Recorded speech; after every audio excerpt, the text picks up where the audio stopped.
예, 어떤가요? 발표 잘 했나요? 내용은 어떠셨나요? 괜찮았나요? 이 학생이 내용적인 측면보다도 정말 감동받았던 건 뭐냐면 그렇게 그 법이나 정치에 관심이 없다가 이 활동을 통해서 지금은 정치외교학과에 들어갔습니다. 예, 말 잘하죠. 예, 공부를 하다 보니까 말도 잘하는 아이였긴 했지만 자기가 직접 한 거잖아요. 자기가 공부하고 했던 부분이니까 되게 더 술술 나왔던 것 같아요. 네. 말을 잘하는 게 더 중요한가요? 네. 이 학생처럼 이런 주제를 선정할 수 있었던 그 계기에 대해서 지금부터 말씀드리면 아마 조금은 도움될 것 같아서 지금부터 그 내용들을 이야기를 할게요. 첫 번째, 진로 탐구를 왜 해야 될까? 이 부분인데요. 아나운서 지망생이요. 꼭 얘기 전달하도록 하겠습니다. 네. 선생님들하고 같이 진로 탐구를 하다 보면, 탐구 프로젝트를 하다 보면 가장 많이 나오는 질문인 것 같아요. 첫 번째, 이거 왜 해야 돼? 이거 왜 해야 되는지 모르는 상태에서 진로 시간에 아니라고 할지라도 다른 교과 선생님들도 계시니까 보면은 갑자기 자율활동 하라고, 교육과정 하라고, 탐구 활동을 하라고 하는데 이걸 왜 해야 되는지 모르는 상태에서 진행하다 보니까 하는 교사도 그렇고 또 그걸 받고 있는 학생도 그렇고 되게 서먹해지고 이걸 왜 해야 되라고 하는 부분들에 대해서 고민이 생기더라고요. 그래서 잠깐만이라도 이걸 왜 해야 되는지에 대한 부분을 이야기 드리고요. 선생님들 아까 하는 지도하는 방법, 선정하는 방법 말씀해 달라고 했는데 잘하고 싶으시죠. 근데 아직 경험이 없으시니까, 그리고 선생님들 특징이 되게 이제 준비를 많이 딱 해놔야지만 또 이렇게 또 펼쳐놓는 스타일이시잖아요. 그래서 어떻게 해야 되는지에 대한 부분 살짝 언급하면은 선생님들이 더 잘하실 거라고 생각이 들어서 이 부분에 대해서도 오늘 말씀드리도록 하겠습니다. 그리고 제일 문제, 학생이 잘 따라오지 않는데 내가 어떻게 지도해? 이렇게 고민하고 계시는 분들 계시잖아요. 그렇죠? 그래서 학생들이 조금 잘 따라올 수 있게 하는 방법이 무엇이 있을까 하는 부분, 제 경험상에 대한 부분들을 말씀드릴 텐데 시간 때문에 어떻게 될지 모르겠지만 제 경험은 잘 따라오지 않아도 돼요. 적어도 무엇인가를 한번 해봤다, 해보게 했다, 여기에 선생님들이 만족감을 느끼면 아마 선생님들도 스트레스를 좀 덜 받으면서 아이들도 해봤네, 다음엔 뭐 해야지, 이렇게만 만들어도 저는 어떨까 생각이 들거든요. 그 부분에 대해서도 이따 시간 되면 구체적으로 말씀드리도록 하겠습니다. 그리고 지금 진로 시간 아니라고 할지라도 다른 시간에, 영어 시간이나 국어 시간에 세특 쓰기도 바쁜데 이거 왜 해? 라고 하시는 분들이 있어서 그 말씀을 좀 드릴게요. 자, 이 얘기는 조금 다른 얘기일 수 있는데 제가 요즘에 진로 진학 컨설팅을 좀 학교로 다니다 보니까 한 3, 4년 전까지만 해도 자율활동이 되게 익숙하게 이런 모습이었죠. 근데 요즘에 이렇게 쓰나요? 많이 안 쓰죠. 그렇죠? 선생님들. 네, 아니요. 그렇죠? 이렇게 왜 안 쓰냐면 아이들한테 도움이 안 되더라고요. 그래서 굉장히 학교 특색이 되게 잘 나오게 쓰고 있고, 제가 컨설팅에 갈 때마다 학교 알림이 통해서 학교의 여러 가지 프로그램들을 보면 정말로 뛰어나서 이걸 어떻게 다 하지? 이걸 정말로 선생님들이 다 하시는 거 맞아? 그런데 정말 다 한 모습들이 세특에 보여지더라고요. 자, 이렇게 쓰지 않고 요즘에는 정말 진로 탐구라고 해서 자치활동에 창의 주제 활동을 통해서 아이들한테 이런 활동들을 좀 하게 하는 주제 선택 활동, 단지 자율활동뿐만 아니라 요즘에 아까 선생님이 말씀하셨던 것처럼 진로 시간에도 이거 많이 하시잖아요. 그렇죠? 자율활동뿐만 아니라 진로 시간에도 이런 창의 주제 활동을 하고 있고, 또 요즘에는 아까 살짝 얘기했던 유연화 교육과정으로 자율교육과정 운영하다 보니까 또 아이들한테 융합해라, 뭐 해라 라고 하고 있고, 그러다 보는데 문제는 우리는 어떻게 해야 될지 몰라. 그래서 아마 이 강의를 따로 준비하신 게 아닌가 싶어요. 그래서 거기에 대한 부분들을 살짝 가려운데 긁어드리려고 제가 왔고요. 제가 아는 건 정답은 아니라 같이 고민하자는 차원이니까 오늘 소통하면서 좀 많이 이야기했으면 좋겠습니다. 네. 그리고 또 한 가지, 저희 고교학점제 시행되잖아요. 2023년도. 그렇죠? 2023년도부터 1학년이 적용이 되고 그 다음에 2학년, 3학년으로 전차 2025년까지 적용이 되는데 아마 그 총론이 10월 달에 나올 것 같아요. 그리고 거기에 대한 강론이 아마 내년 초에 나올 것 같은데, 지금 가칭으로는 창의적 체험활동 안에 진로 탐구라고 하는 부분들이 생길 수 있다라고 하더라고요. 이 부분이 아마 진로 선생님들이 담당을 하지 않을까 아주 조심스럽게 예측을 하는데 할 일이 되게 많아졌어요. 고교학점제 코디네이터 역할도 해야 될지 말아야 될지 모르겠고 진로 탐구도 지도를 해야 될 것 같고 근데 뭐 어떻게 됐든 간에 이걸 하라고 하면 우리가 준비를 해야 될 것 같고 2년 전에 선생님들은 지금 준비를 하고 계시는 거거든요. 누구보다 빠르게 준비를 하고 계시니까 한번 지금부터 고민해 보면 좋을 것 같습니다. 이런 것 때문에 해야 될 것 같아요. 탐구를. 근데 그거보다도요. 저는 제가 제일 좋아하는 얘기는 이거예요. 만약에요. 서울대학교에 BTS 학과가 있다면 어떻게 될까요? 어떤 아이가 교과를 가고 어떤 아이가 논술로 갈지는 뻔한 거죠. 성적 좋은 애들이 교과로 갈 거고 그 다음에 논술 잘 쓰는 애들이 논술을 갈 텐데 학종은요? 학종은 누가 갈까요? 네. 제가 너무 닫힌 질문을 했나요? 덕후들이 가지 않을까요? 그래서 제가 주장하는 건 뭐냐면 최근에 어떤 책에 기고를 했는데요. 그냥 좀 재밌게 한번 글을 써볼까라고 해서 진로 덕후로 대학 가기라고 하는 글을 썼던 것 같아요. 내용 인증 뭐냐면 혹시 덕후라는 이야기 잘 아시죠? 들어보셨나요? 네. 덕후라는 이야기에 이런 얘기가 있더라고요. 입덕한다. 즉 BTS에 좋아하게 된다. 그리고 덕질한다라고 하는 것들은 막 팬클럽 활동 막 하는 거예요. 근데 그 중에서 제가 좀 재밌게 봤던 게 덕업일체라고 하는 건데 덕업일치가 뭐냐면 덕후와 직업생활을 일치시키는 거를 덕업일체라고 이야기하더라고요. 그 대표적인 사람이 바로 이 세 사람이거든요. 첫 번째, 이게 유퀴즈에도 나왔던 친구로 제가 알고 있는데 떡볶이를 너무 좋아한대요. 그래서 동호회를 만들어서 10,000원씩 걷어서 전국을 투어를 다니는 거야. 밀떡과 쌀떡에 대해서 이야기하고 여기 가서 먹어보고 저기 가서 먹어보고 하면서 너무 좋아서 그래서 만든 회사가 두끼라고 하더라고요. 덕업일체의 네, 그쵸, 유퀴즈. 저도 유퀴즈에서 보고 이런 사람 정말 재밌다 라고 해가서 알게 됐거든요. 그리고 두 번째 사람이 취미로 레고 생활을 시작했던 친구인데요. 레고에 대해서 공인된 16명뿐이 안 되는 레고 작가라고 하더라고요. 그냥 취미생활로 레고를 했는데 지금 직업이 돼버린, 그리고 자전거가 너무 좋아서 자전거 사업에 대해서는 중고 플랫폼을 만들었던 한 사람까지 있습니다. 제가 생각하는 건 뭐냐면요. 덕업일체가 아니라 덕과일체예요. 무슨 말인지 혹시 아셨나요? 덕질로 학과를 일치시키자라고 하는 게 제 주입니다. 자, 아까 여러 가지 활동해야 된대요. 자율교육 과정도 해야 되고, 그 다음에 창체 시간에도 뭐 창의적 체험 활동 말고 주제 활동 해야 되고, 진로 시간에도 이런 걸 해야 된다고 하는데, 그것보다 우리가 아이들한테 해줘야 되는 가장 결정적인 거는, 그쵸? 덕질로 학과를 일치시키는. 그거를 좀 해보면 그걸 목표로 하고 진행을 하면 어떨까라는 생각을 좀 가지고 있습니다. 네, 덕과 일치, 덕과 일체.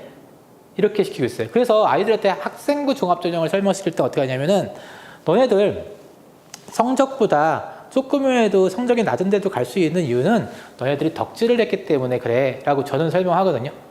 그렇다면 선생님들이 아이들한테 덕질을 할 수 있는 그런 프로그램들, 이야기들, 동기들 이렇게 이야기를 하면은 어떨까 하는 생각에 지금부터 아이들을 성덕하게 덕질을 하게 만드는, 입덕이라고 표현하더라고요.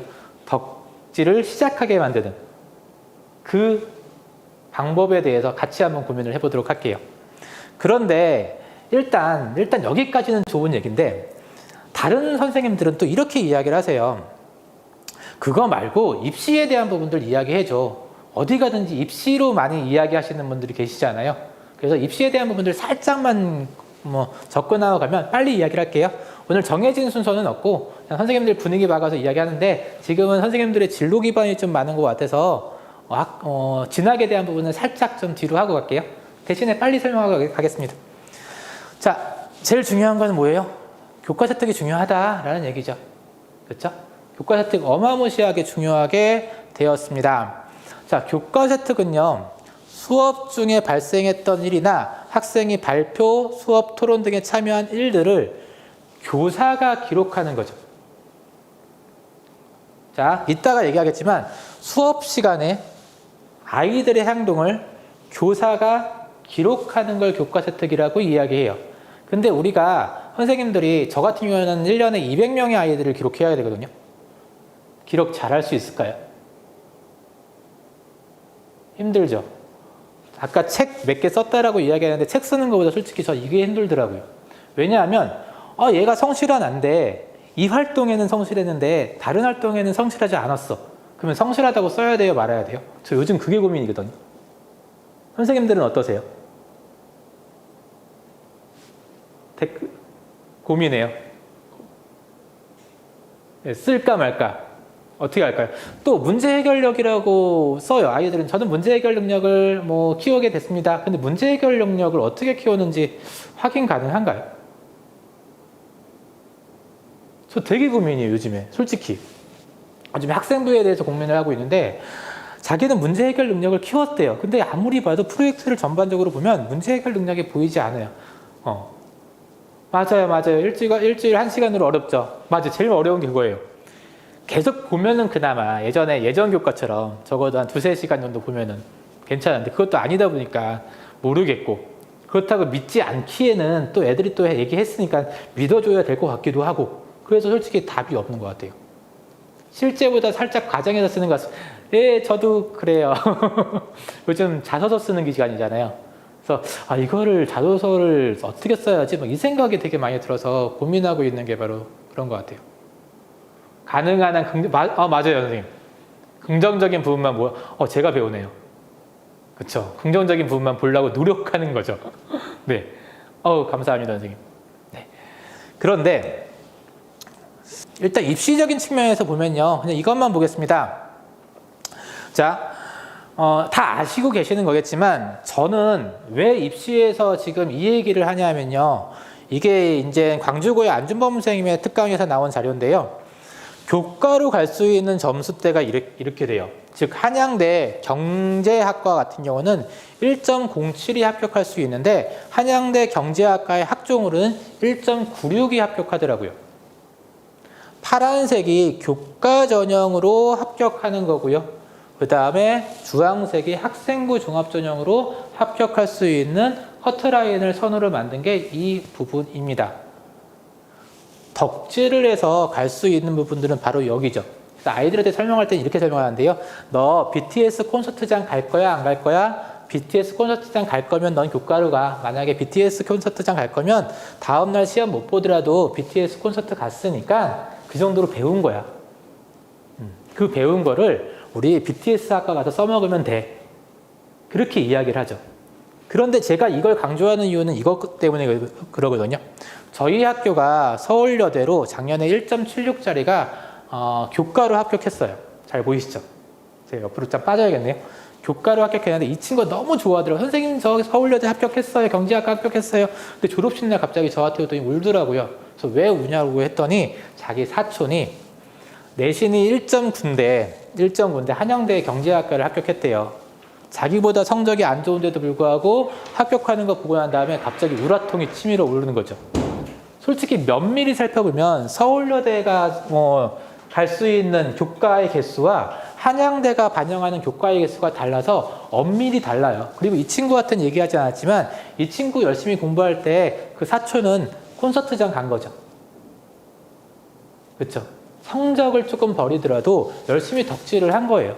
그 차이인데 문제는 아이들은 그걸 몰라요. 그래서 이것도 기계과, 이제 자연 계열인데 이 정도의 차이가 난다는 거죠. 제가 이 그래프를 가져온 결정적인 이유는 저는 학교에 있다 보니 좀 더 많은 친구들을 좋은 대학교, 원하는 데를 보내고 싶어요. 선생님들도 그러시지 않나요? 그렇죠? 이게 진로를 설계하고 진로를 맞게 직업을 갖게 해주는 게 목적이긴 하지만 그럼에도 불구하고 대학이 전부는 아닌데 아이들이 그렇게 생각한다면 그거를 좀 도와주고 싶은 게 제 조그만 생각이다 보니 자 1.04가 갈 수 있는 즉 우리 학교의 4%뿐이 가지 못하는 아이를 2점대라고 하면 적어도 이 20명, 10%는 갈 수 있는 거잖아요. 요 정도의 아이를 더 보낼 수 있게 한다면 조금 저희가 노력해야 될 필요가 있지 않을까 싶고, 그 노력의 시작이 바로 교과 습득이 아닌가라는 생각에, 교과 습득을 잘 써야 되고, 교과 습득을 잘 쓰려면 요즘에 가장 트렌드는 탐구 주제를 잘해야겠다라는 생각에 아마 이 선생님들도 같은 고민을 하고 계시지 않을까라는 생각을 하는 것 같아요.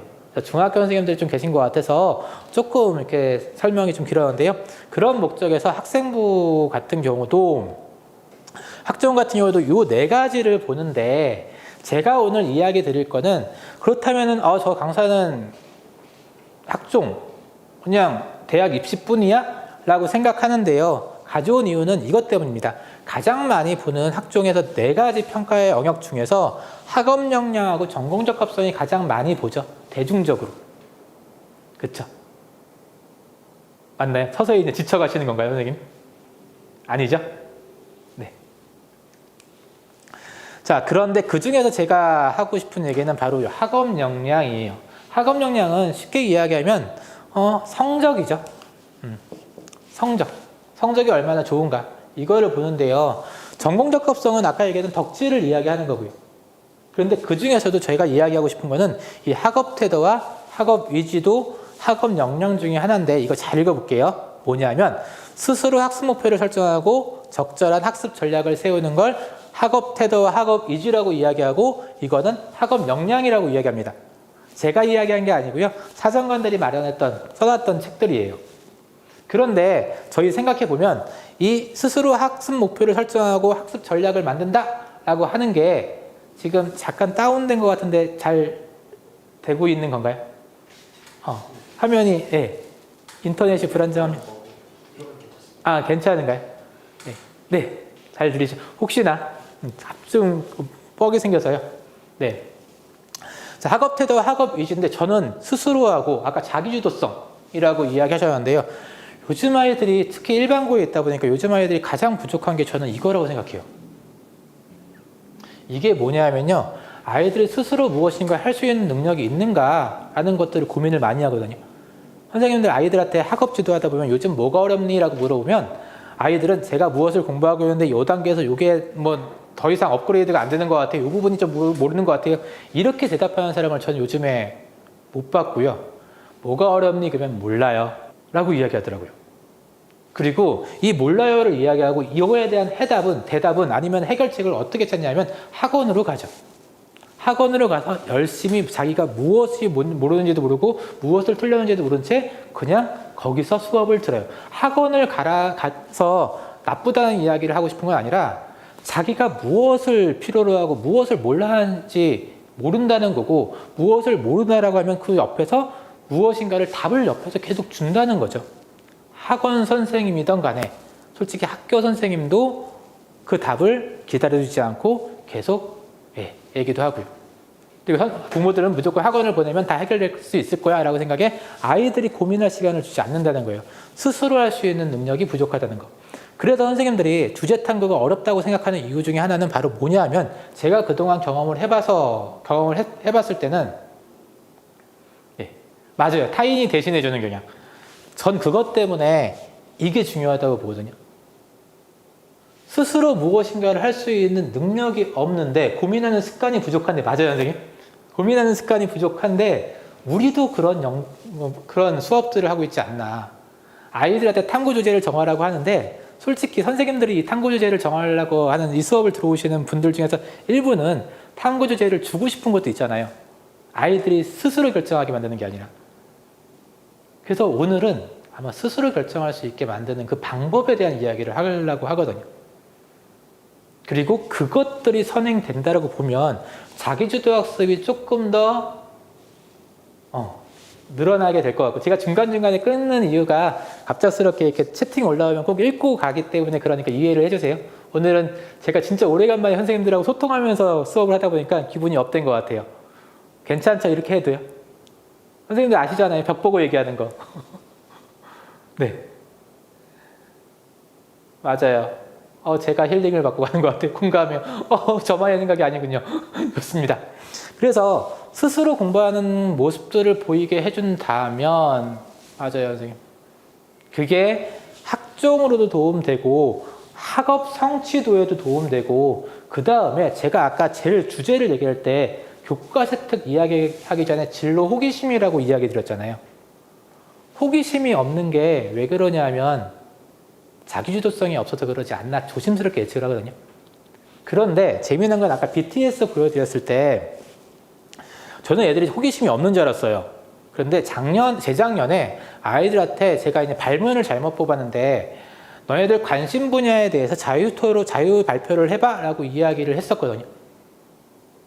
그런데 문제는 어떤 아이가 오버워치라고 하는 게임이 있어요.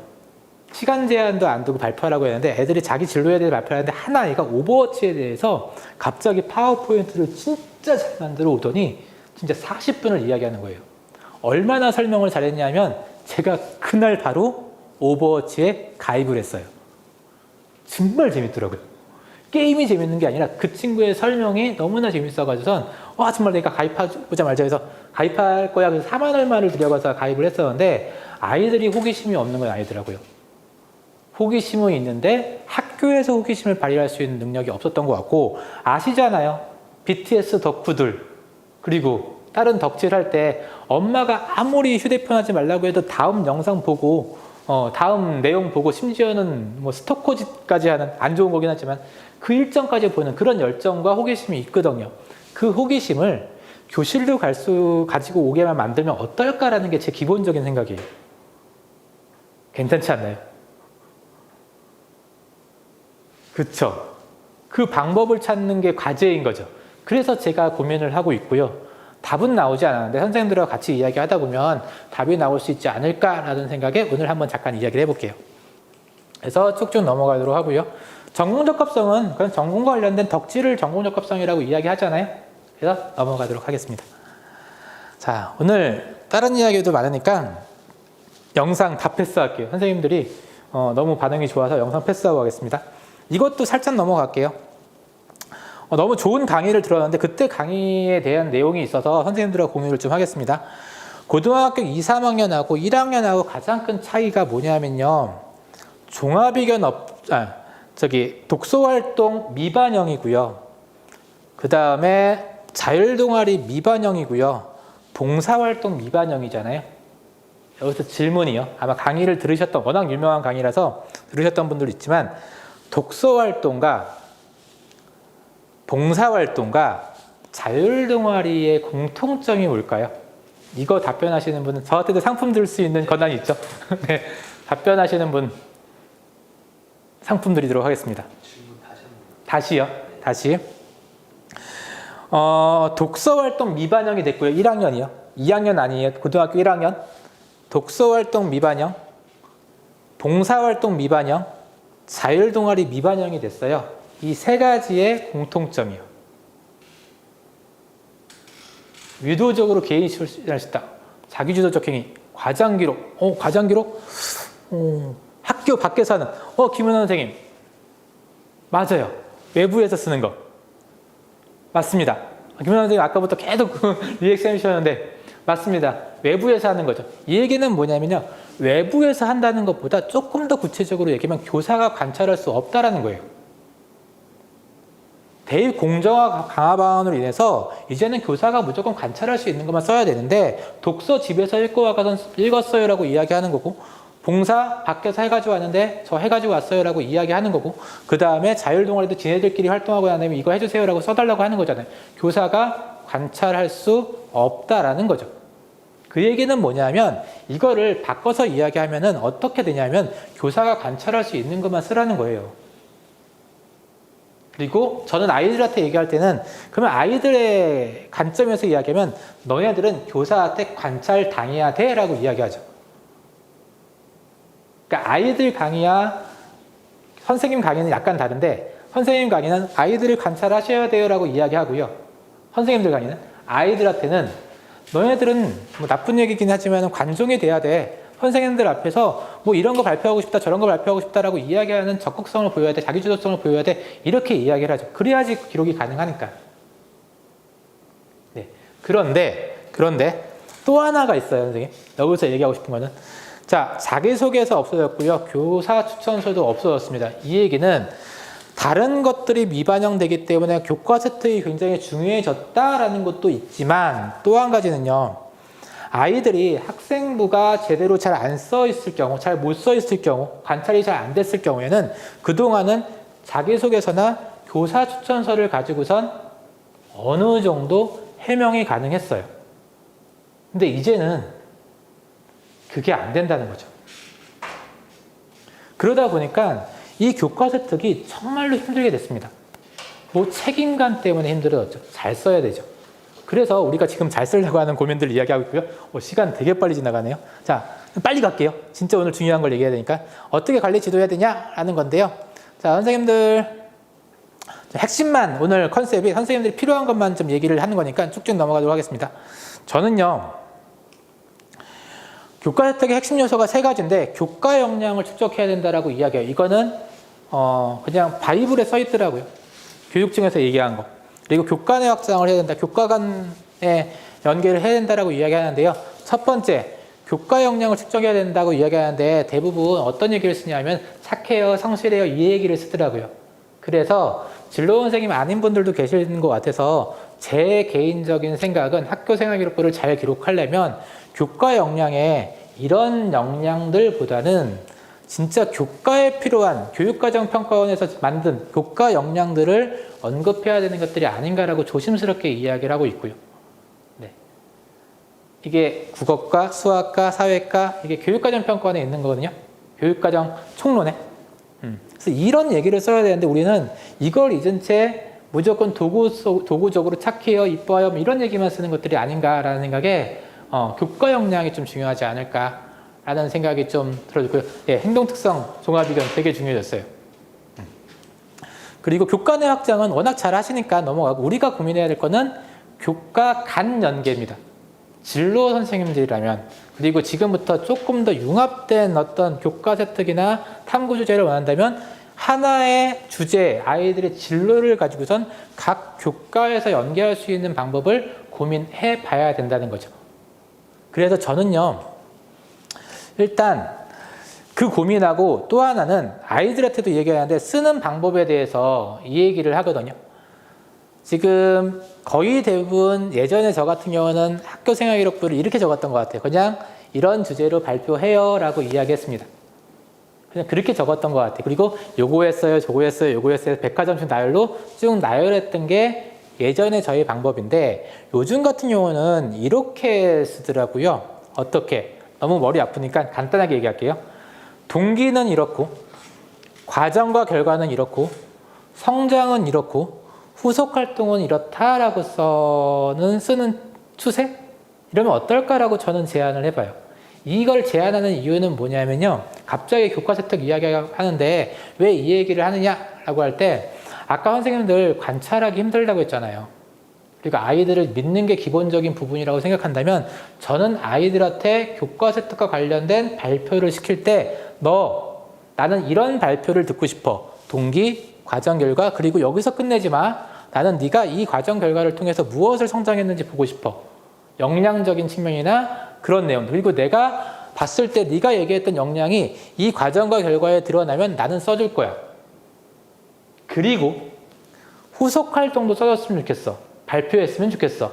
이 후속 활동은 뭐냐면 네가 이 결과를 한번 프로젝트나 탐구를 하고 난 다음에 너가 어떤 실천을 했는지 또는 어떤 호기심을 해결했는데 그 다음에 또 뭐가 궁금했는지 그거에 대해서 이야기해 줬으면 좋겠어. 그래서 요번에 끝난 프로젝트가 탐구 활동이 다음에는 무엇을 연구하고 싶다라는 얘기가 나온다면 좀 더 좋지 않을까라고 해서 발표할 때 이렇게 시키고요. 이거를 선생님들 연수시킬 때도 선생님들 이렇게 기록해 주세요라고 저는 이야기해요. 그래서 정리를 하면은 이렇게 써보자, 이렇게 발표해 보자라고 저는 이야기하는데 이게 좋은 점이에요, 선생님. 뭐가 좋냐면 좀 편법이긴 한데요. 아까 긍정적 선생님의 용기를 받아서 긍정적인 모습을 보라고 했잖아요, 선생님이. 그렇죠? 아이들 입학사정관도 교사가 쓰는 거 100% 믿는데 아이들이 쓴 거 100% 믿는다는 긍정적으로 생각을 한다고 생각하고 성장 과정을 발표할 때 위 내용에 대해서 질문을 하는 경향이 있어요. 저는 확인 차원차. 질문했을 때 자기가 이따 질문을 되게 많이 얘기할 텐데요. 질문을 했을 때 대답을 잘할 수 있으면 못해도 괜찮지만 어느 정도 할 수 있으면 역량이 되는구나 라고 저만의 좀 노하우가 있는데 그런 부분들로 확인 차원에 쓰면은 내가 얘를 관찰해야 돼서 계속 지켜보고 그런 스트레스는 조금 덜하지 않을까 싶은 거죠. 그래서 중요한 거는 어떻게 탐구 주제를 정할까는 이제부터 얘기할 건데 이렇게 발표를 시켜야지 선생님들이 조금은 덜 스트레스를 받지 않을까라는 생각이 들고요. 그래서 저는 솔직히 세특 기록을 여기서 하는데요. 이거는 제가 수원의 고의 이남선생이 만든 프로그램인데요. 카톡방에다 공유를 할게요. 근데 이 내용은 아마 사용 방법이 따로 있어요. 그것까지 한번 같이 공유를 해볼 텐데 저는 여기다 기록을 하거든요. 그래서 원래 끝나고 나서 바로바로 기록하는데 시간이 걸리는데 저는 발표할 때 바로 기록해요. 어떻게? 아까 그 4단계로 발표하라고 딱 시키니까 쓰기도 편한 거죠. 그래서 발표하고 5분 내에 정리하고 발표하고 5분 내에 정리하고 그래서 집에 가서 기록 안 하게 그렇게 만들다 보니까 조금 더 편하더라고요. 그래서 프로그램인데요. 이 자료 공유하겠습니다. 다 아는 것 같아요. 실시간 기록. 근데 한 5분 정도의 텀은 있어요. 잠깐만 얘들아 다음 발표 준비하고 있어. 나 이거 좀 정리할게 라고 하고 아주 가끔씩은 나 이렇게 적었어. 마음에 들어? 라고 살짝 보여주기도 해요. 아주 가끔씩은. 자, 이것도 시간상 넘어가도록 하고요. 자, 이제 선생님들이 가장 중요하다고 생각하는 제가 30분까지죠. 25분에 끝내는 걸로 이렇게 하고 주제 정하는 방법에 대한 이야기 시작하도록 하겠습니다. 네, 그렇군요. 박수를 치시는 이유를 지금이 알았습니다. 이게 예전에 워낙 유명한 자료라서 다 가지고 계신 줄 알았더니 아니었군요. 공유하고 그러면 제 기분인데 사용 방법까지 업로드 찾아볼게요. 어디 있는지 모르겠지만 사용 방법까지 이남현 선생님한테 여쭤보고 공유하도록 하겠습니다. 카톡방에다 공유하면 되죠? 네. 자, 조금 이제 한 타임 쉬어가는 상황에서 물 한 잔만 마시고 하겠습니다. 이게 T 강의라고 해서요. 네, 설정인데 저한테 지금 필요해서.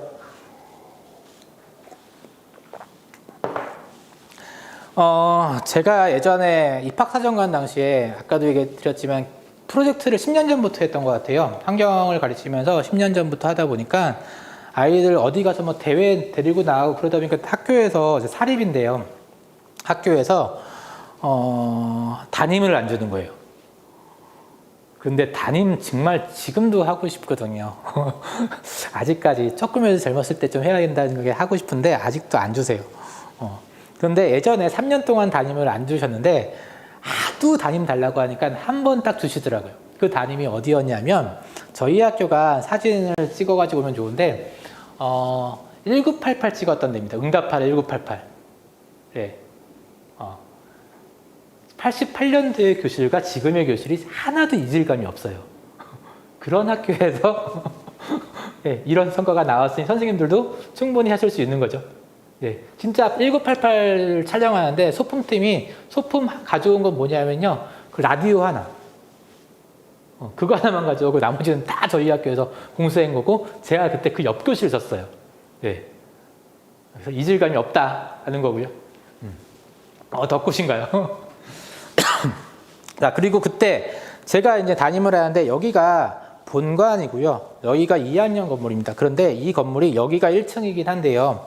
건물 구조가 특이해서 여기에 애들 통로가 있어요. 여기도 통로가 있는데 여기도 통로가 있는 거예요. 그러니까 아이들이 이야기할 땐 1층이 어디냐면 여기가 되는 거죠. 여기는 지하가 되는 거죠. 원래는 여기가 1층, 2층, 3층, 4층인데 애들 이야기는 여기가 1층이고 여기가 지하인 거예요. 근데 제가 맡은 담임이 2학년 13반입니다.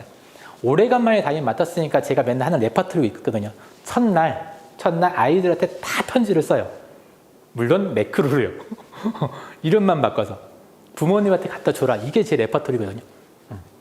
그래서 편지를 주고 우리 한번 잘해보자 라고 하는데 그런 인사도 하기 전에 아이들 표정이 되게 안 좋은 거예요. 그래서 왜 그러지? 말을 해도 얘기를 안 듣고 반지하인데 정말 학교가 1988 찍었던 데랑 별 차이가 없어서 정말 여름에는 습기가 어마무시하게 올라오는 거죠. 그런데 아이들이 표정이 안 좋아서 너희들 왜 그래? 그런데 말을 안 했는데 어느 날 그 이유를 알았는데 그 며칠 뒤에 알았는데 그냥 이 반이 싫었던 게 아니라 1학년 때 같이 있었던 친구들하고 다 찢어진 거예요. 다른 반은 옆에서 같이 붙어 있는데 이 반만 친구들을 만나려면 이렇게 뛰어가야 되니까 힘들어진 거죠. 무슨 말인지 이해되시죠? 여고고정요. 그러다 보니까 애들이 첫 번째 목적이 학급을 경영할 때 그러면 우리 반의 자존감을 좀 높여야겠다라는 생각으로 학급 운영의 철학을 좀 바꿨던 것 같아요. 그러던 중 어느 날 저희가 어떤 행사를 띄고 요 화분을 좀 받았고요. 이 화분을 가지고선 뭘 키울까 고민하다가 이천 쪽을 막 운전하고 지나는데 카네이션 모종 팝니다라고 하는 걸 보고 바로 그냥 그때 그 비닐하우스에 가서 모종을 40개를 사왔던 것 같아요. 그래서 열심히 키웠습니다. 아이들이 엄살이 장난 아니더라고요. 선생님 저거 한 달 동안 키우는데 너무 힘들었어요 라고 이야기했는데 저도 그때 어떤 얘기를 했냐면 야 이거 한 달 동안 키우는데 너 힘들었으면 니네들이 17년 동안 키운 부모들은 어떻게 하겠냐라고 이야기하고 제게 스스로가 감동을 받았죠. 나도 이런 얘기를 할 수 있구나 라고. 그리고 난 다음에 그때는 35명이었습니다. 35명이었고 혹시나 5개가 잘못될 수 있을 것 같아서 그냥 딱 떨어지게 0 떨어지게 샀는데 재밌었던 거는 그 다음에 카네이션을 사러 가는데 더 이상 안 팔더라고요. 그 집에서. 왜냐하면 한 달만 지나면 1,500원이 아니라 5,000원에 팔 수 있는데 왜 너한테 1,500원 주고 파냐 이렇게 하면서 안 파는데 그때는 운 좋게 아무튼 샀던 것 같습니다. 문제는 이게 프로젝트가 아니고요. 잘 키웠어요. 그리고 원래는 5월 15일 날 제가 받으려고 했는데 양심상 나 줘 이렇게 얘기 못 하겠더라고요. 거기까지는 좋았는데 5월 초까지는. 그래서 그러면 부모님한테 주자라고 해서 부모님한테 드리고 부모님한테도 진짜 좀 인정받는 그런 담임이 됐었는데 문제는 갑자기 이게 없어지고 난 다음에 원래 계획은 뭐였냐면요. 저 뒤에다가 그냥 그 스티로폼 박스에다가 상추를 키우고 이 상추를 키우고 난 다음에 그걸로 나중에 삼겹살 파티를 좀 해먹자라고 하는데 갑자기 저희 교장 선생님이 사물함 뒤에 아무것도 놓지 마 라고 갑자기 엄포를 내리신과 동시에 식물을 키울 데가 없는 거예요. 우리는 삼겹살을 구워 먹어야 되는데. 그래서 아이들하고 그럼 그 방법을 고민해 보자 라고 하다가 방법 고민을 하다가 유일하게 본 게 해외 사이트에서 이 사진을 봤고요. 이 사진을 우리 학급에 한번 구현해 보자 라고 생각을 했던 것 같아요. 그래서 한 달 동안 아침 조회 시간에 종례 시간에 죽으라고 이야기하는데 진짜 답이 없는 거예요. 철사로 해서 했는데 PT병으로 넣는데 자꾸 떨어지고 무거우니까 주저앉고 그래서 저는 솔직히 포기하고 있었거든요. 근데 어느 날 일요일 날이에요. 일요일 날 집에서 가족들하고 밥을 먹는데 갑자기 다짜고짜 어떤 아이가 반에 관심도 없던 조용한 애가 저한테 전화를 걸어서 선생님 드디어 유레카요 발견했어요 라고 하더라고요. 뭔데 그랬더니 저희 아버님이 간판을 하셔서 와이어를 되게 잘 다루시는데 이 와이어를 가지고선 이렇게 할 수 있거든요. 전 포기했었거든요. 근데 얘기를 들어보니까 한 달, 워낙 출장이 많으시니까 그동안 대화를 못 하다가 한 달 후에 밥상머리에서 아버지한테 이 고민을 이야기한 거예요. 우리 학급에는 이거 만들려고 하는데 이거 어떻게 만들어줬으면 좋겠어? 라고 아버지한테 얘기를 한 거죠. 전 그게 되게 감동받았어요. 나는 잊고 있었는데 애는 잊고 있지 않았구나. 네. 그쵸. 대화의 주제로. 그래서 너무 감동받아서 그 아버님이 제안해 주신 방법으로 죽으라고 만들어서요. 네. 이렇게 만들었어요. 녹색 커튼이라고 해서 진짜 만들었습니다. 딱 만들고 제가 요 위에 있는 거는 여고다 보니까 위에 있는 건 제가 했거든요. 다른 건 애들이 하고 그 뒤에 보고 막 낀 다음에 뒤를 딱 돌아보니까 애들이 없어요. 이 담임은 죽으라고 열심히 일하고 있는데 갑자기 애들 어디 갔지? 라고 했더니 이 아이들이 어디 갔냐면요. 갑자기 다 한 명씩 다 친구를 데려오던 가장 좋아하는 선생님을 데려온 거예요. 그래서 하는 얘기가 뭐냐면 자, 저희 반에 이런 것도 있어요. 그쵸? 자랑을 한 거죠. 자존감을 만들려고 했던 목적이 어느 정도는 달성됐던 것 같아요. 제가 그리고 이 얘기를 하려고 한 게 아니라 이 다음에 아이들이 변화였거든요. 이게 오늘 가장 중요한 건데 그리고 난 다음에 아이들이 어떻게 바뀌었냐면 내가 궁금한 거를 해결할 수 있네? 조금만 관심 갖고 자존감 어떻게 하셨죠? 자존감 얘기하려고 했는데 자존감이 뿜뿜한 거예요. 그리고 그 다음에 애들이 어떤 세특 주제, 교과 주제, 그때 환경 프로젝트를 했는데 환경 프로젝트 주제를 정하라고 했더니 되게 잘 정해가지고 와서 이때 저희 학급이 뭐 지금 비교가 안 되지만 아마 1년 동안 저희 학교에서 보낼 좋은 대학교의 양을 한 학급에서 다 보냈던 것 같아요. 포항공대 하나, 서울대 하나, 서울 연세대 둘, 건대 둘, 시립대 둘, 한 반에서 35명에서. 왜냐하면 아이들이 이 다음에 다 변화된 모습이 보이더라고요. 어떤 변화된 모습이냐면 선생님 저희도 할 수 있을 것 같아요. 물론 공부는 좀 덜 올라가긴 했지만 그래도 무엇인가를 연구하고 탐구하고 이런 거에 대해서 굉장히 좀 레벨업되고 디벨롭될 수 있는 부분이라서 제가 오늘 얘기하고 싶은 제일 주제는 처음에 호기심을 어떻게 만들어주는 것도 중요하지만 그 만들어진 호기심을 얼마만큼 자존감을 높게 만드느냐도 중요하다는 거죠. 할 수 있다는 자신감이요. 선생님 말씀대로. 근데 그 할 수 있다는 기준은 다르거든요. 제가 선정한 기준하고 아이들이 선정한 기준은 달라요. 근데 우리는 우리 기준으로 보면서 이 기준에 맞추지 못하면 못한 거야 라고 이야기하다 보니까 계속 아이들이 주눅들고 학습된 무력감이 발생돼서 더 이상 얘기하고 싶지 않아버리는 현상이 발생되는 거죠. 그래서 방법적인 측면에서 칭찬에 대한 이야기도 장을 펼쳐줘야 되고요. 맞아요. 그렇게 하려고 하는 방법에 대한 이야기들 이제부터 할게요. 좋은 세특 주제는 좋은 탐구 주제부터 나온다. 너무나 당연한 얘기죠. 근데 이 좋은 탐구 주제는 어떻게 나오냐? 바로 호기심을 통해서 나온다. 덕후가 되어야 된다. 라고 얘기 드렸고요. 지금 빨리 가겠습니다. 이론적인 건데요. 이론적인 건데 호기심은 어떻게 나오냐 하면은 진로 희망과 연계된 거. 그리고 이게 정말 어려운 게 세특 탐구 주제 정할 때 아이들은 뭐 하라고 하면요. 저희 학교 애들만 그런지 모르겠지만 되게 어려운 주제를 정하려고 해요. 노벨상 받으려고 하던가 아니면 백신을 만들려고 하죠. 그러지 않나요? 저희 학교만 그런가요? 너무 레벨업이 높은 걸 하다 보니까 하다가 지쳐버리는 일이 발생돼요. 그래서 일단은 어려운 주제 하지 말고 그냥 쉬운 주제 하자라고 이야기하고요. 자, 세 번째 가장 중요한 건데 작고 사소한 것부터 시작하자라고 하는 겁니다. 이 방법 세 번째 거 이야기할게요. 좀 이따가. 그래서 지금은요. 예전하고 다르게 그냥 아이들한테 첫 번째로 하라는 거는 그냥 우리 시사 프로그램에도 보자. 우리 컨설팅 가끔 나가면요. 컨설팅 할 때 가장 많이 물어보는 질문 중에 하나가 뭐 재성적으로 어디까지 갈 수 있어요? 그런 얘기도 있지만 그 다음 물어보는 것 중에서 좀 상위 랭크의 질문 중에 하나가 책 뭐 읽어야 돼요? 이런 질문 많이 하거든요.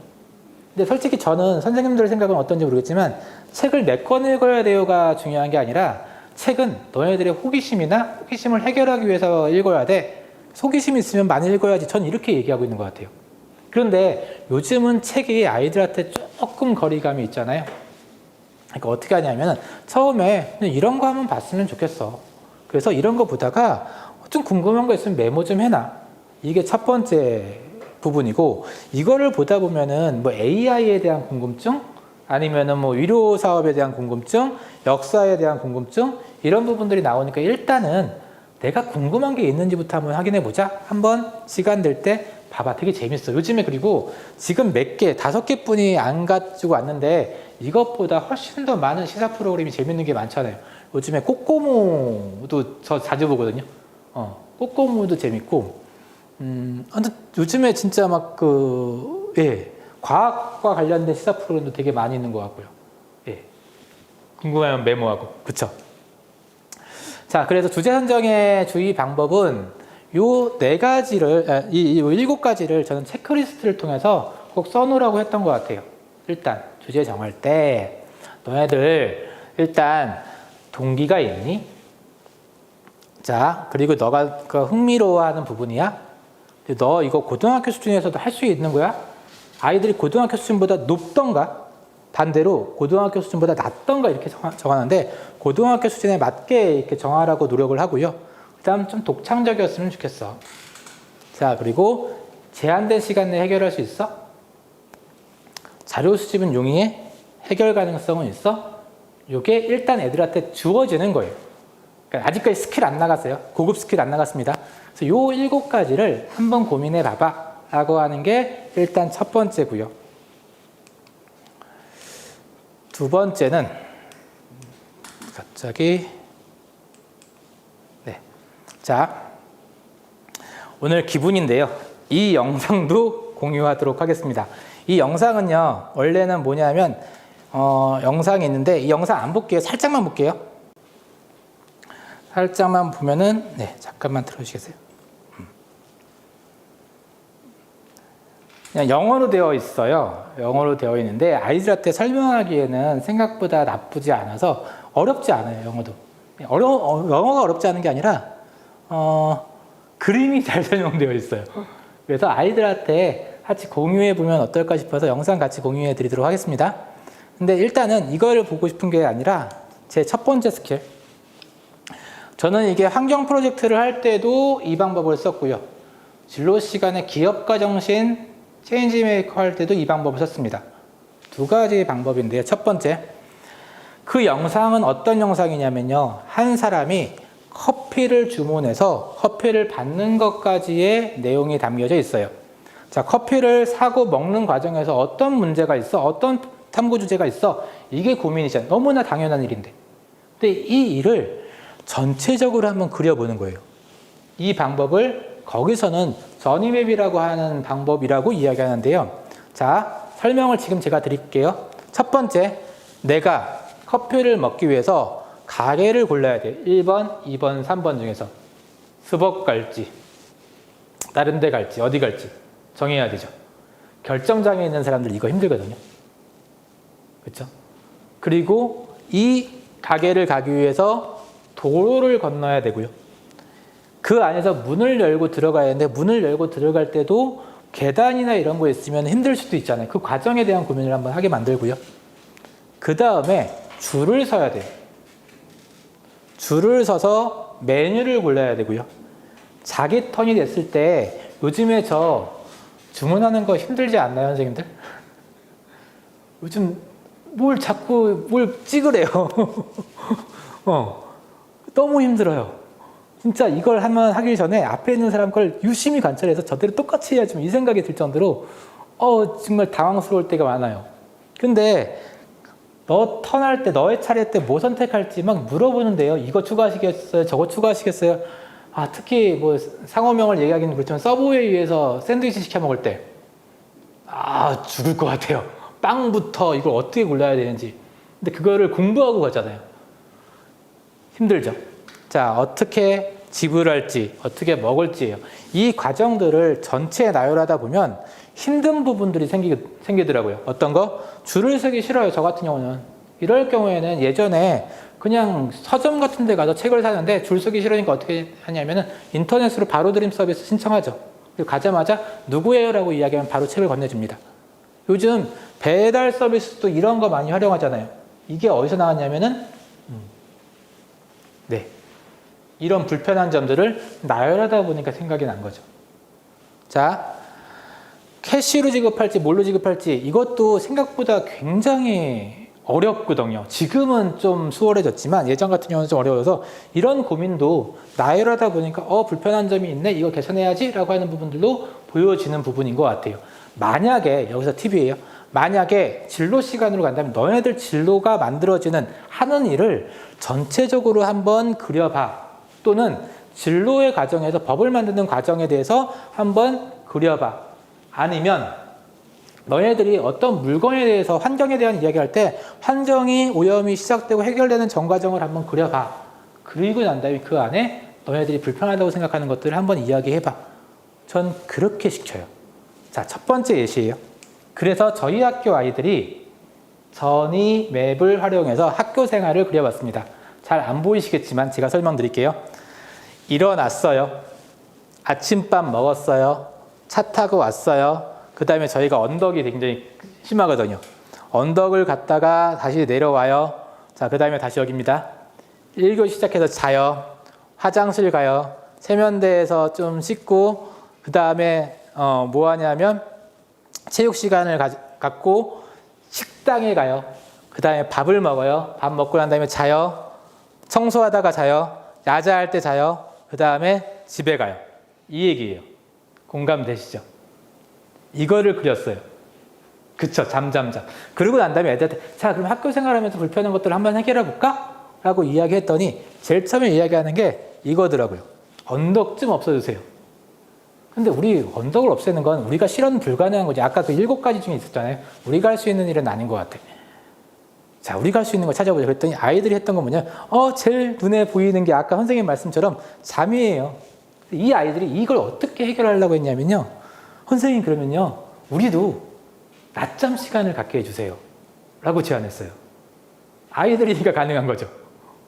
자, 그런데 이거 교감 선생님한테 말씀드리기 좀 그렇지 않냐? 그랬더니 저희가 그러면 설득 한번 해볼게요. 저희 교장 교감 선생님이 학업성 지도, 성적을 굉장히 중요시 여기니 낮잠과 학업성 지도에 관련된 논문을 한번 찾아보겠습니다. 라고 하더라고요. 찾았어요. 그래서 어느 정도 낮잠이 학업성 지도에 도움이 된다는 걸 가지고선 보고서를 쓰기 시작했고 그 보고서를 가지고서 교장실에 들어가서 저희 낮잠 시간만 10분만 주세요라고 당당하게 계획안을 제출했던 아이들이 이 프로젝트를 통해서 만들어진 겁니다. 네. 근데 결과는 안 됐어요. 왜 안 됐냐면 그 다음 연도에 경기도가 9시 등교로 바뀌면서 8시 10분에 1교시를 했으면 어느 정도 시간적 여유가 있어서 그게 가능했는데 9시로 등교하다 보니까 너무 타이트하더라고요. 시간 관계가. 그래서 아쉽지만 문제는 내가 생각하지 못했던 이 잠을 가지고선 학업성 지도와 같이 제한을 할 수 있는 그런 역량을 잃었다면 괜찮지 않나요? 이 주제도. 네, 그래서 전이맵에 대한 이야기 드렸고요. 자, 포토저널리즘이라고 하는 또 다른 방법인데 이거는 아이들 보고 사진을 찍겠습니다. 이 6가지가 아니라 이 다음도 6가지 또 있어요. 이거는 조금 기억을 해두시면 좋을 것 같은데 캡처 잠깐 하실까요? 사진을 찍으시던가. 사진 찍을 때까지 조금 기다릴게요. 지금 10분 정도 남았는데 또 욕심이 생기네요. 원래 수업할 때 욕심 생기지 않고 끝날 때 오늘 아까 첫 번째 하는 데까지 하고 2탄 가죠? 라고 이야기했는데 거기까지는 애매모호해서 좀 빨리 가겠습니다. 두 번째, 또 6개가 이 내용이에요. 이 내용은 바뀌어도 돼요. 선생님이 학과나 진로에 따라 조금 바꿔서 찍어오라고 이야기하면 좋을 것 같아요. 자, 그래서 저는 이걸 찍어오게 했고요. 모든 활동으로 너희들 찍어온 거 가지고선 똑같아요. 뭐? 불편한 거 얘기해봐. 개선하고 싶은 거 얘기해봐. 라고 이야기했더니 이 사진을 가져오더라고요. 선생님, 여름에 너무 더워요. 이거 어떻게 했으면 좋을까요? 라고 이야기해서 에어컨 낮추면 되잖아. 아이들이 얘기하는 우리 못 낮춰. 적정 온도라고 있잖아. 라고 했더니 그러면 어떻게 바꿀까요? 라고 해서 아이들이 한 게 이것도 되게 황당했는데 선생님 그러면요. 선풍기의 위치를 한번 바꿔보죠. 라고 해서 에어컨에서 10cm 떨어뜨리고 20cm 떨어뜨리고 30cm 떨어뜨려서 온도를 측정한 것 같아요. 그래서 최적의 온도를 이 교실에서 찾은 거죠. 즉 이 사진 하나를 가지고 아이들하고 이야기하다 보니까 저희가 생각하지 못했던 되게 이상한 건데 되게 재미난 주제들이 나오더라고요. 그리고 화장품인데 화장품을 가지고선 막 이렇게 자기한테 맞는 화장품의 피부에 맞는 거를 로고 함수를 써가서 건성, 습성 이런 것들을 따져가서 만든 친구들도 있고요. 이걸 통해서. 그래서 한번 사진 찍고 아이들이 뭘 해야 될지 모르니까 사진 찍고 사진 찍은 거 가지고서 한번 얘기해보자라고 하는 게 포토 저널리즘이라는 거고요. 저는 이것도 하나 사진 찍었으면 좋겠는데 그게 아니라고 한다면 조금 레벨업을 시켜서 아니라고 한다면 6가지를 조사하게 합니다. 첫 번째, 전년도 2학년이면요. 전년도 학생부 분석해보자. 그리고 너가 드러났던 탐구 주제가 무엇이 있고 거기서 심화시킬 수 있는 게 무엇인지를 한번 적어봐. 이것도 캡처하시면 좋을 것 같아요. 두 번째, 호기심 개선 얘기 드렸고요. 세 번째, 이슈가 되는 거 한번 적어보자. 요즘에 이거 얘기하면 무조건 코로나죠. 좋아요. 아이들 기본적으로 쓰라고 해요. 그 다음에 혹시나 조금 더 아이들이 조금 잘 따라온다라고 하면은 DBPR나 국회도서관 리스포유에서 한번 연구 논문이나 페이퍼를 한번 찾아보자 라고 이야기하고요. 그 다음에 나의 진로나 적성 분야에 관련돼서 주제를 선정하고 그 다음에 1학년인 경우에는 2학년 때 어떤 과목 배울 거니까 그 과목과 한번 드러난 주제를 생각해보자라고 이야기합니다. 이건 고등학생용이에요. 아까는 중고등학교 같이 쓸 수 있고요. 요거는 고등학생용에서 이렇게 하면은 아이들이 조금 더 좋은 주제, 심도 있는 주제를 정할 수 있더라고요. 자, 그리고 이 책에 대한 이야기 드리면요. 결론은 이 과정을 통해서 어떤 주제를 정하는 것도 있지만 못 따라오는 친구 있어요. 주제 정하는 걸 애들이 되게 힘들어하거든요. 선생님들 아시잖아요. 그렇죠? 주제 정하는 걸 너무 힘들어하는데 주제를 정하라고 하면 반 정도를 주제 정하다가 끝내요. 탐구활동 하라고 하면. 그런 아이들한테는 그래도 무엇인가를 하게 하는 게 제가 목적이에요. 왜냐하면 아까 녹색 커튼을 만들어 보니까 녹색 커튼을 통해서 한번 무엇이라도 했던 친구가 그 자존감으로 또 다른 호기심을 만들어지고 그 호기심으로 또 다른 주제를, 이후의 주제를 정한다면 그래도 주제를 아이들한테 전달하는 것도 하나의 방법이 되지 않을까라고 생각했던 것 같아요. 그래서 이 책을 쓴 이유가 그래, 주제 정할 때 반 이상은 못 정하니 그러면 니네들이 최소한은 이 주제를 가지고 시작은 해보자. 시작은 하고 이 주제가 1, 2, 3학년 때까지 같이 갈 수도 있는데 너네들이 호기심이 없다면, 지금 당장 없다면 이걸로 시작하고 자존감 뿜뿜해서 너네들이 아까 후속 활동으로 뭐 하고 싶은지에 대한 부분들을 스스로 고민해봐 라고 이야기했던 게 바로 이 책을 쓴 목적이기도 하고 제가 활용하는 방법 중에 하나입니다. 시간상 쭉쭉 넘어갈게요. 자, 그래서 이게 계열로 되어 있는데요. 처음에는 계열만 봐라. 인문 계열이면 인문 계열, 자연 계열이면 자연 계열로 보라고 하는데 조금 더 보라고 하면 인문 계열인데 사회 계열도 좀 비슷하잖아. 사회 계열도 한번 봤으면 좋겠어 라고 이야기하고요. 그 다음에 니네들 과목별로 이게 성취 기준별로 구별이 되어 있는데 성취 기준에 맞는 과목만 보지 말고 과학사, 생활과학, 고전윤리, 여행지리 같은 경우는 재밌지 않니? 여기서 되게 많은 주제들 나와. 너네가 배우지 않는다고 할지라도 니네 주제하고 좀 연관을 시켜. 그리고 호기심하고 최근 이슈까지 한번 매칭을 시켜봐 라고 하고 2개 이상을 한번 묶어봤으면 좋겠어 라고 이야기하기도 합니다. 제가 자주 보는 사이트고요. 자, 지도 방법이 있어서 지도 뭐 5분 내로 끝내도록 하겠습니다. 아, 이놈의 욕심. 자, 제가 계속 얘기했죠. 호기심부터 시작한다. 그리고 경험을 통한 자존감을 뿜뿜하게 만들어주는 게 선생님의 1차 목표다. 자, 지도 방법입니다. 수의학과 간 친구인데, 자, 왜라고 하는 호기심이 생겼을 때 탐구 활동은 잘 진행될 수 있다라는 부분이고요. 선생님들의 역할입니다. 여기까지는 학생의 역할인데 이 부분 잘 보세요. 제가 화면에 잠깐 사라질게요. 이 부분 잘 보시면 주제 선정할 때 선생님들이 어떻게 초점을 둬야 되냐면 호기심, 재미 기반으로 아이들한테 주제를 선정할 수 있도록 도와주셔야 될 것 같고요. 그 다음에 정말 주제를 못 정하는 친구들은 이렇게 생각을 해보시면 좋을 거야. 계속 말씀드렸지만 무엇을 하는 것보다 아이들 자존감을 높이는 거에 포커스를 한번 맞춰보자 라는 거에 한 번 정도 고민해 보셨으면 좋겠고요. 자, 이제 2번째로 아이들이 활동에서 힘들어하는 게 뭐냐면요. 저 빠지고 얘기해도 괜찮죠? 2번째로 힘드는 게 모둠 활동이에요. 혼자 하는 건 괜찮은데 모둠 활동할 때 어떤 문제가 생기냐면 아이들이 이 시간 안에 하라고 하는데 어떤 문제가 생기냐면 꼭 이 시간에는 딴짓하고 있다가 집에 가서 한대요. 그러면 어떤 문제가 발생돼요? 모이는 시간이 안 돼요. 그렇지 않나요? 그러니까 모이는 것 때문에 갈등이 발생돼요. 그러다 보니까 못해요. 모둠 활동이에요. 그래서 선생님들이 하셔야 될 건 뭐냐면은 무조건 이 시간에 끝내게 하셔야 됩니다. 진로 시간에 저도 하거든요. 그렇다면은 진로 시간에 할 때는 뭐냐면 6개 모둠 있을 때 6개 모둠을 딱 시작하자마자 오늘 뭐 할 거야? 너희들 역할 분담 했니? 역할 분담한 거 어떻게 됐어? 전에 역할 분담한 거 했니? 근데 오늘 역할 분담은 뭐야? 딱 얘기하고 그 다음에 딴 데 가요. 그렇게 돌아요. 그래서 아이들한테 이 시간 내에, 요즘 인터넷도 다 되잖아요. 이 시간 내에 해. 그리고 너희들은 역할 분담 뭐 했는지만 나한테 알려줘. 그리고 다음 시간에 역할 분담 내에 한 것만 확인하시면 됩니다. 저는 그렇게 했던 것 같아요.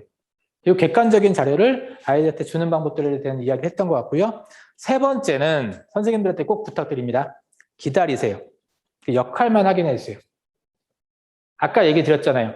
뭘 하는 것보다 한번 했다는 걸 더 중요하다고 생각 든다면 기다리셔야 되는데 꼭 발표회를 하는데 발표회 즈음 되면 학생들은 그냥 한가해요. 핸드폰 보고 대자로 누워 있습니다. 바쁜 건 누구예요? 선생님들이 바빠요. 왜? 만들어야 되니까. 그런데 그러면 이걸 한 의미가 없지 않나요? 어떤 목적으로 어떠한 레벨까지의 결과를 만들지는 모르겠지만 학생이 해보는 게 원칙이잖아요. 그래서 저는 무조건 기다립니다.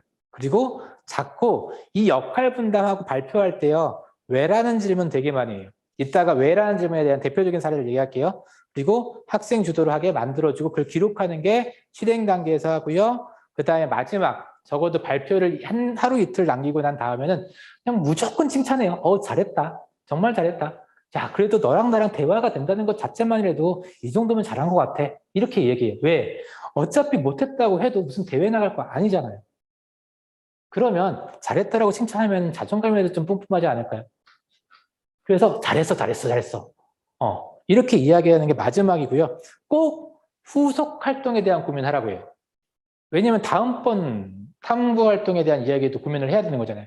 그래서 후속 활동에 대한 이야기도 합니다. 자, 그래서 교사는 지식의 전달자가 아니라 안내자의 역할을 하고요. 저는 오타네요. 답을 알고 있어도 학생들이 선택할 수 있게 만든다라고 하는데 제가 정말 아이들이 힘들어하면 뭐 하냐면요. 좋은 자료를 하나 주고 좋지 않은 자료를 줘요. 이거 둘 중에 너네들이 좋다는 거 선택해 라고 하면 아이들도 눈이 있는지라 좋은 자료 선택을 하더라고요. 그러면 아이들이 한 거예요. 이 프로젝트 끝내면 제가 애들한테 가장 많이 듣는 거 뭐냐면 선생님이 뭐예요? 선생님 지도한 거 아무것도 없잖아요. 그렇게 얘기하거든요. 난 그 얘기가 더 좋아요, 저는. 왜? 지네들이 한 것처럼 느껴지잖아요. 그게 제 목적이니까. 그래서 좋은 자료 주고 좋지 않은 자료 주고 아이들이 선택하게 만든다. 굳이 개입을 해야 된다면. 그렇게 하고 있고요. 기다리세요. 자, 아이들한테 질문한 내용입니다. 아이들이 올해예요. 음악 치료는 청소년들에게 심리적인 안정을 준대요. 이런 얘기할 때, 그래. 그런데 심리적인 안정을 주는 메커니즘은 뭐야? 한마디만 던져요. 그리고 다음, 이렇게 하죠. 심리적인 안정을 주는 게 뭐지? 여기까지는 초딩틱한 거잖아요. 그러면 심리적인 안정을 주는 건 뭐지? 그 다음부터 자료를 찾아요. 자, 생명 수업에 관심이 있어서 생명과학 연구에 호기심을 가지고 있어요 라고 발표를 하면은 생명과학 연구 어떤 연구? 네. 딱 한마디만 던지고 자, 다음 친구 발표하자 라고 얘기하고요. 자, 학생에게 사회적 현상을 보다 쉽게 알려주는 교사가 되고 싶어요 라고 할 때 어떤 사회 현상, 어떻게 알려줘야 되는데 이런 질문만 던지는 게 제 역할이에요. 제가 자주 보는 사이트고요. 자, 자존감을 높여라 설명드렸습니다. 거의 끝났습니다. 자존감을 높여라. 시간 계속 확인하고 있어요. 자존감을 높여라. 기다려야겠죠. 칭찬해야겠죠. 두 번째, 아마 이동규 선생님께서 꿈도 동사로 생각해라 라고 강의를 하신 것 같은데 저는 탐구활동도 동사로 이야기해라라고 이야기해요. 뭐냐면 길모퉁이에서 한 강아지가 춥고 떨고 있을 때 어떻게 해야 되냐? 먹을 거 줘야 되고 난로 줘야 되고 착한 마음을 지닌 주인이 있어야 돼요 라고 이야기하면 난로 없으면 강아지 못 구하거든요.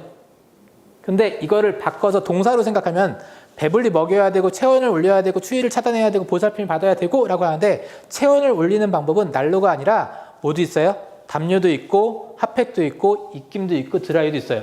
아이들이 난로가 없으면 탐구활동 그만두거든요. 그래서 동사로 한번 생각해보라라고 이야기를 하고 있고요. 저는 탐구활동할 때 꼭 마지막에 최종 결과물 한번 고민해봤으면 좋겠어 라고 이야기를 해요. 이 결과물이 중간에 바뀌더라도 만들어 봤으면 좋겠어 라고 이야기하는데 이게 저희 성남 지역에서 2000년대 초에 아이들하고 그 플래시몹을 했던 거예요. 얼서라고 하는 지구촌 전등크기. 이 행사를 할 때 좋았던 게 뭐냐면 행사에 참여하지 않은 8명의 친구가 영상 찍는 거에 대해서 처음부터 사진을 찍어놓은 걸 영상 만든 게 아니라 영상 찍는 각도부터 다 고민해서 만들었던 영상을 유튜브에 올렸더니 이게 저희 학교의 대표적인 사례가 돼서 호주에 있는 사람이 이 열사의 세계 사무총장이 저희 학교 와가서 환경부 장관하고 네이버 사장하고 같이 와가서 막 이야기하기도 했고요. 아이들 자존감 뿜뿜했죠. 야, 내가 춤 한 번 췄더니 이렇게 돼? 그때 중요한 점은 뭐냐면 우리 유튜브에 올릴 거야. 그러니까 유튜브의 각도 같은 거 미리 생각하고 준비해라 라고 하는 거 최종 결과물 생각하고 만들었더니 조금 더 퀄리티가 높지 않았나 라는 생각이 들고요. 마지막입니다. 꼭 중요해서 이야기 드려요. 혹시나 까먹었을 것 같아서 선생님들 발표할 때요. 선생님들을 위해서 말씀드리는 겁니다. 이 발표 방법대로 시키세요. 그게 조금 더 편해요. 기록할 때.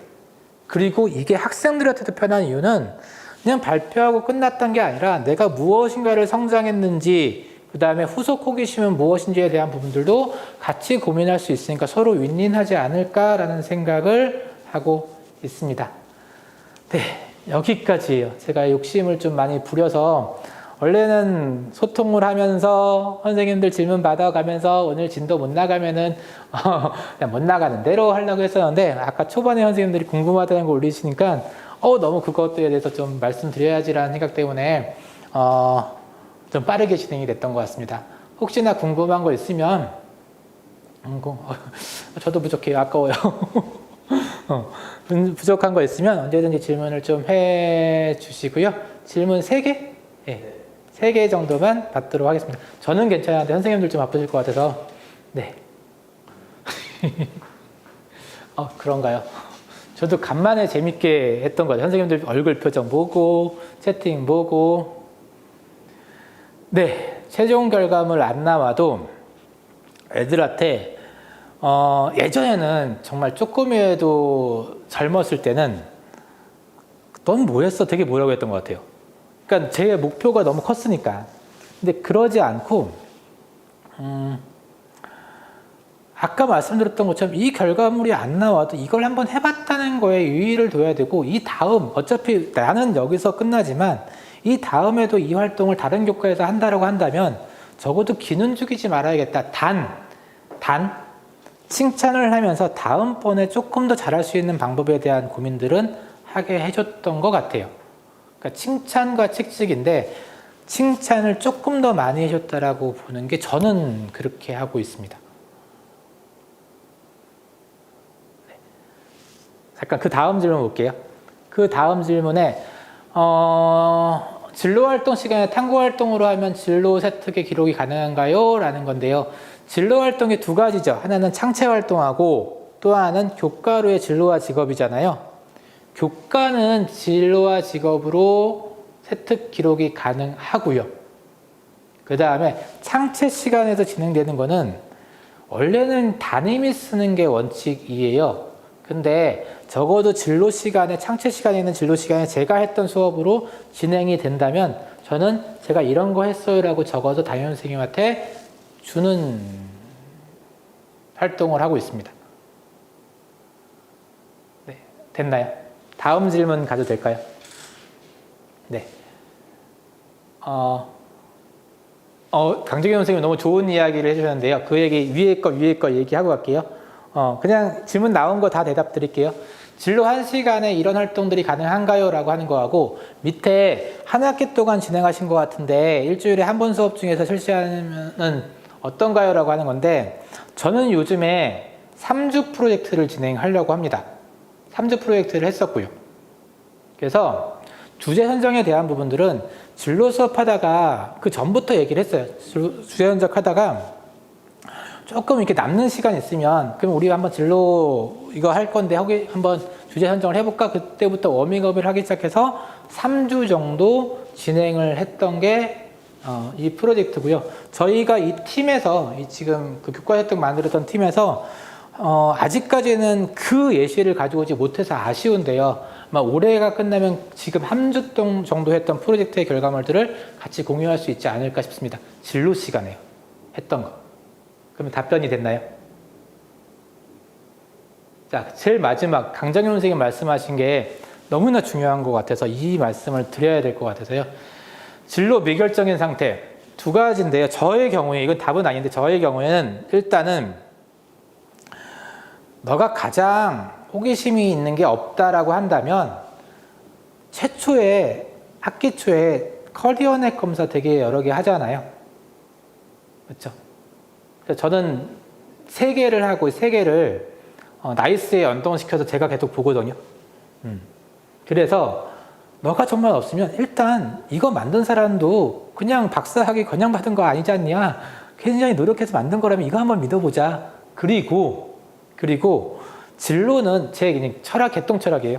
진로는 정하는 게 아니라 그냥 자기가 아닌 것 같은 것들을 배제하는 거라고 나는 생각해. 그래서 너네들이 지금 결정이 안 된 거라도 그래도 지금이라도 생각하는 가장 좋은 거를 이 탐구 활동으로 한번 해봐. 그런데 마음에 들면 너에 맞는 옷이고 마음에 들지 않으면 그냥 버리면 돼.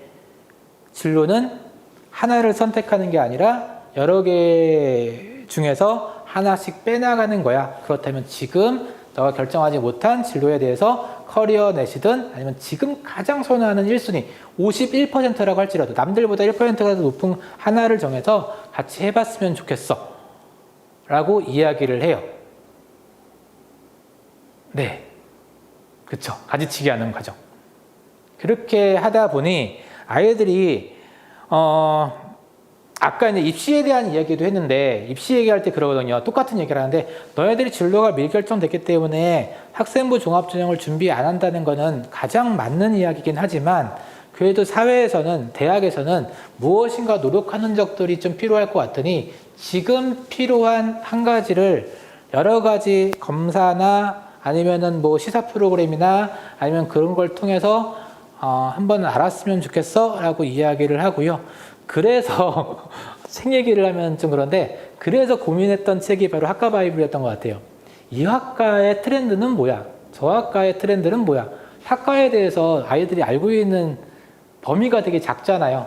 예를 들어서 이화여대 뇌인지과학과하고 한양대의 뇌심리과학과하고 이름만 들으면 컴퓨터 기반은 이화여대 뇌인지과학과거든요. 근데 한양대가 뇌심리과학과가 컴퓨터 딥러닝 기반이고 이화여대가 생물학 기반이고 이거에 대해서 애들 잘 모르니까 이거에 대해서 많이 알려주는 게 또 진로 시간에 해야 될 일인데 그런 것들 계속 알려주다 보면은 아이들이 그래도 무엇인가 하나를 가장 우선순위를 정하지 않을까 하는 생각을 좀 하는 것 같아요. 그래서 되게 어려운 질문이고 제가 이거 계속 얘기해 드리는 이유가 저도 이게 맞나라는 생각들이 들기 때문에 다른 질문보다 더 길게 설명을 드렸는데 선생님들은 어떠세요?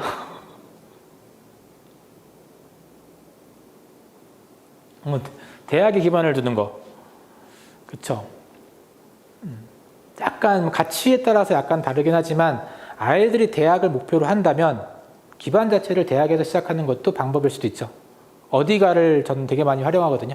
어디가에도 올해 바뀐 거 선생님 맞죠? 어디가에 올해 바뀐 게 하나 있는데요. 어디가 아이디를요. 선생님이 아이디를 다 알면 아이들이 관심대학, 관심전형, 관심 진로 이거 정해놓아서 이렇게 해놓잖아요. 그러면은 부모도 그렇고 선생님도 그렇고 아이디만 공유하면 같이 볼 수 있어요. 올해 바뀌었습니다. 그래서 저는 커리어넷 아이디를 나이스에 같이 공유하고 그 다음에 어디가 아이디도 아이들 거 같이 공유해서 같이 아이들이 검색했던 거 같이 보고 성적도 같이 분석해서 같이 상담하고 있는 것 같아요. 네, 아무튼 파생됐네요. 혹시 질문 더 없으신가요? 네, 그러면 마이크를 사회자님한테 1학기예요. 1학년이에요. 저도 1학년 하고 있어요. 지금 하고 있어요. 그래서 아이디 만들어서 성적 입력해놨습니다. 성적 입력해놓고 지금 같이 공유하는데 학부모님들한테도 알려주려고요. 학부모님들한테도 자녀의 아이디는 이거니까 혹시나 같이 대학 정하고 같이 학과에 대해서 직업에 대해서 같이 고민하는 것들 같이 보시면 좋아요 라고 해서 안내할 예정이에요. 네, 그럼 사회자님한테 마이크 넘기고 저는 이만 물러나도록 하겠습니다. 네, 감사합니다.